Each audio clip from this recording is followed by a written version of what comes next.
खूब मिलते थे और बड़ा ही पॉजिटिव बंदा था। तो जो इनिशियली जब इसका न्यूज़ मीडिया में आया तो वहाँ पे एक नैरेटिव था कि ये डिप्रेशन है था। डिप्रेशन में बिल्कुल नहीं था। ऐसा डिप्रेशन वाला आदमी 24 पेज का सुसाइड नोट लिख ही नहीं सकता। और क्योंकि 24 पेज का लिखने के बाद आप बड़े ठंडे फील करोगे। 24 पेज का लिखा, उसका वीडियो बनाया, उसको स्कैन कर किया, सबको मेल भेजा, वो सब थोड़े दिन पहले ही भेजा। तो उसका मन में दृढ़ निश्चय था कि ये लेना है।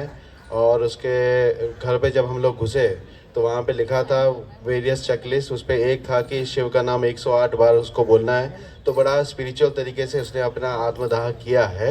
और उसका इसी कारण शायद मेरे ख्याल से हम सबका इस मूवमेंट में इतना जोश और ऊर्जा आया है। तो मैं चाहता हूं कि आप सब लोग इसको बनाए रखें, अपने मेंबर ऑफ पार्लियामेंट्स और एमएलएस को के ऊपर दबाव बनाए रखें, ताकि अगर ऐसा कोई जाए ना। अतुल सुभाष एक मेजर कंपनी में बहुत ही इंटेलिजेंट इंजीनियर था।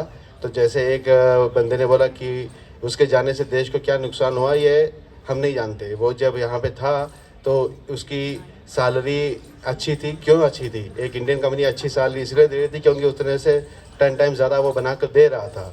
जो ऐसा अच्छा दिमाग वाला आदमी अगर जाए तो उसको सिस्टम ने जब इतना परेशान किया है, तो हम सबको भी अभी इसके साथ रहना है। और मैं बड़ा खुश हूँ कि उसके परिवार वाले एकदम तो हिम्मत से बातचीत कर रहे हैं, मीडिया में आ रहे हैं और सामने खड़े हैं, इसलिए इसको इतना मूवमेंट मिल रहा है। अतुल सुभाष हमारे लिए भगत सिंह है, हमारे लिए एक निर्भया का मूवमेंट है और हम इसको आगे बढ़ाकर चले, यही मेरी आप सबसे गुजारिश है। धन्यवाद। सभी को नमस्ते मेरी तरफ से।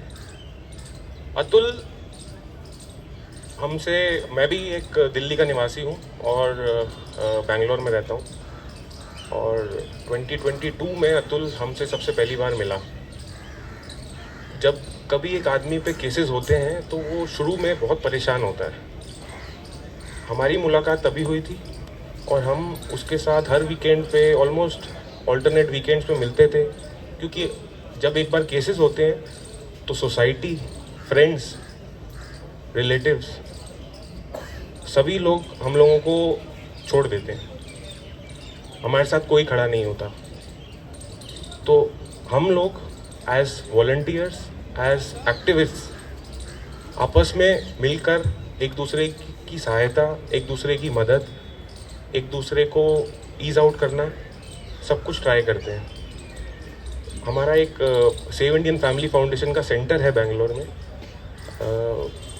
उसके अंदर हम लोग हर वीकेंड पे मिलते हैं, बातें करते हैं और केसेस को कैसे फाइट करना है, ये झूठे चीज़ों की एलिगेशंस को कैसे फाइट आउट करना है, डिस्कस करते हैं।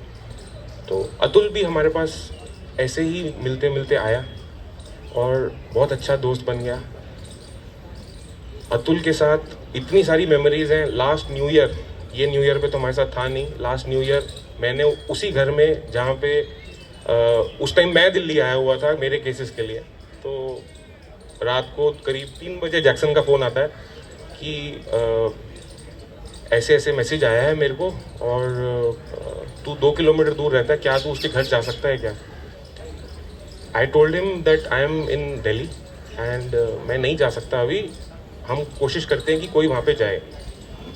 तो हमारे कुछ सीनियर्स हैं जो भी इन सब चीज़ों से निकल चुके हैं और अपनी लाइफ अब नॉर्मल लीड कर रहे हैं, तो हमारे वो मेंटर्स हैं, हमारे वो गुरु हैं। हम उनको गुरु मानते हैं कि सर, ना बच्चे को देख पा रहे, ना फैमिली से बात कर पा रहे, ना कोई दोस्त बचा, अब करें तो करें क्या? तो हम लोग उन लोगों की छाया में या उन लोगों की गाइडेंस में अपनी लाइफ को आगे बढ़ाने की कोशिश कर रहे हैं। तो फिर हमारी उनसे बात हुई कि ऐसा सुसाइडल मैसेज हो ही नहीं सकता अतुल की तरफ से, क्योंकि वो एक ऐसा बंदा था, ऐसा पॉजिटिव बंदा था, इतना शार्प, इतना इंटेलेक्चुअल और इतनी अच्छी बातें करने वाला। आप जो फील्ड बोलो, पॉलिटिक्स से लेके टेक्निकल, एआई से लेके घर गृहस्थी, सब कुछ पे उसके पास तर्क थे, उसके पास समझदारी थी। यहाँ तक कि हम लोग जब मिल नहीं पाते तो ऑनलाइन बातें करते हैं, क्योंकि कोई है नहीं सर। आज तो हमारे साथ बहुत सारे लोग हैं, बट अदरवाइज हम लोग बहुत अकेले हैं। सब समझते हैं कि हम ही ने कुछ किया होगा, जबकि हमने कुछ किया नहीं है। जस्ट शादी करना, marriage is a crime in India. Getting a child is more bigger crime. ऐसा कर दिया गया है. तो अब जो बचता है वो हम ही लोग हैं. देखो ये लोग तो बैठना भी नहीं चाह रहे. बहुत लोगों ने यहाँ रिक्वेस्ट किया कि प्लीज़ बैठ जाइए. वो कह रहे नहीं बैठेंगे. हम क्यों बैठे, हम क्यों बैठ के ये चीज़ को ऑब्जर्व करें. कई लोग हैं जो बोल रहे हैं कि खड़े खड़े भूख हड़ताल करके जान दे देते हैं. अतुल ने भी सेक्रीफाइस किया. अगर सरकार सुनती है हमारा ऐसे है तो हम जान दे देते हैं. हम लोग काली पट्टियाँ लगा के कोर्ट्स के बाहर खड़े रहते हैं. लोग आते हैं, मजाक बनाते हैं, चले जाते हैं. बट जब अपने पे आती है तब पता लगता है. तो ऐसे ही हुआ कि हम लोग उस दिन रात को पहुँचे. तो जब मैसेज सुसाइडल होता है तो हम थोड़ा बहुत लॉ समझते हैं.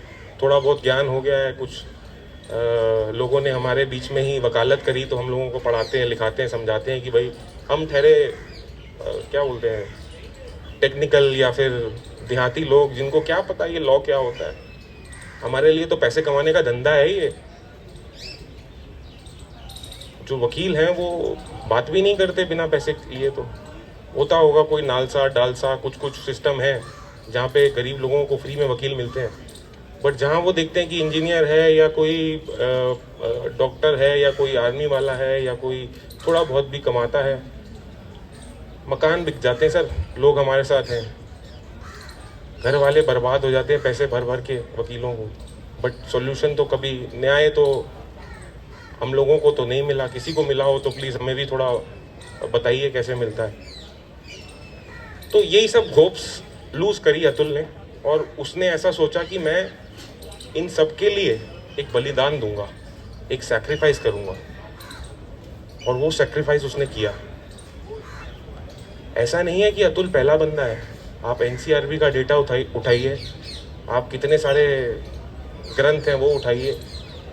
सामाजिक ये जो लीगल ग्रंथ होते हैं, मैं अपने वो वाले रिलीजियस ग्रंथों की बात नहीं करता. ये जो लीगल किताबें होती है ना, लॉयर के ऑफिस में चैम्बर में जाओ, इतनी सारी किताबें, उसमें देखिए कितना डेटा है.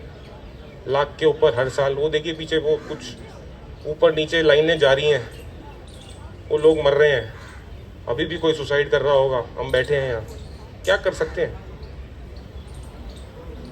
तो उसने वो शार्प दिमाग, सेंसिबल, इतना बड़ा वीडियो, एक एक वर्ड हम लोगों ने तो आज भी देखने में हिम्मत करते हैं कि पूरा वीडियो एक बारी में देख लें.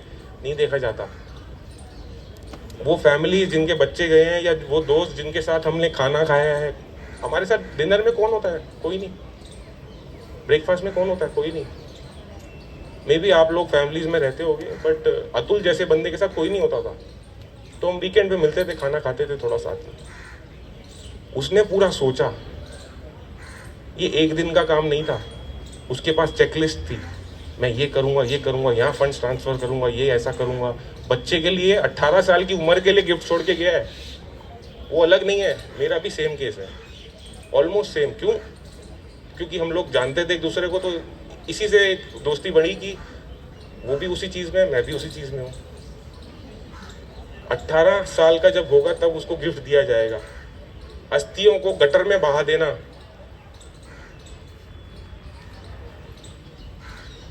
कोई आप में से बोलेगा ये मेरी अस्थियों को? नहीं जी, मेरे को वो हिंदू होते हैं जो वो बोलते हैं ना कि ये चक्रव्यूह से आज़ादी मिल जाए, मोक्ष प्राप्ति हो जाए. वो बोल रहा है गटर में डाल दो. हेलो, नहीं हो, मैं तो ना बैठा. सोच के भी थोड़ा अजीब नहीं लगता कि किस लेवल का फ्रस्ट्रेशन में होगा वो.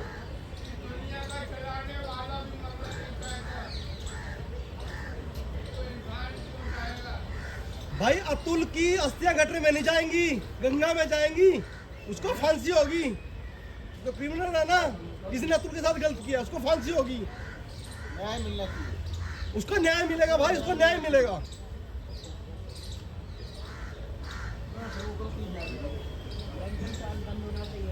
जब तक ये मेंटेनेंस चार्ज बंद नहीं होगा, ये ऐसे कोर्ट है, जब तक मेंटेनेंस बंद नहीं हुआ या तो कुछ आदमियों से दुर्व्यवहार होगा, तब तक मेंटेनेंस चार्ज नहीं होगा, बंद नहीं होगा. भाई वकीलों की कमी नहीं होती है, सिस्टम की कमी है. सिस्टम की, वकील की कमी नहीं होती है.